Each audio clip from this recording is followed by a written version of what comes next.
Okay, ngayon, so, ganito ang gagawin yung ganito naman ang gagawin yung script.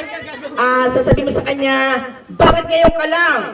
Bakit ngayon ka lang? Kunyari, mag-asawa kayo, ha? So, ready? Bakit ngayon ka lang? Bakit ngayon ka lang? Sasabihin mo naman sa kanya, sorry, honey, na-late ako. Sorry, honey, wait lang. Ano na-late? Na-late? Okay. Take two, okay, so ready? Okay, so ito example lang to. Sabi mo, bakit ngayon ka lang? Bakit ngayon ka lang? Sorry, honey, na-late ako. Tinanggal lang yan. Ayaw niya, ha? O yan, sasaksak mo na. Ganun lang. Sorry, honey, na-late ako. Sorry, honey, wait ako. Sabi mo sa kanya, nagpapaliwanag ka pa. Tumawa. Sabi mo, nagpapaliwanag ka pa. Magpapaliwanag ka pa. Tapos, sasampalin mo siya. Okay, so ready?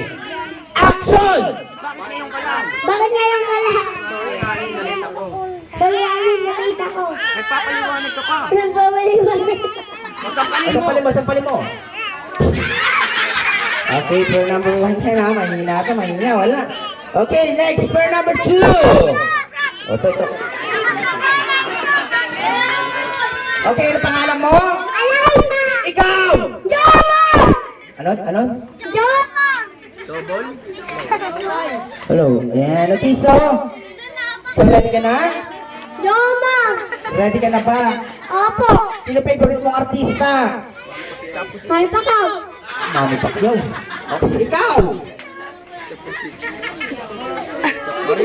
Marimar! Marimar and Manny Pacquiao. So, ready? Action! Bakit ngayon ka lang? Sorry, honey, na-late ako. Nagpapaliwanag ka pa.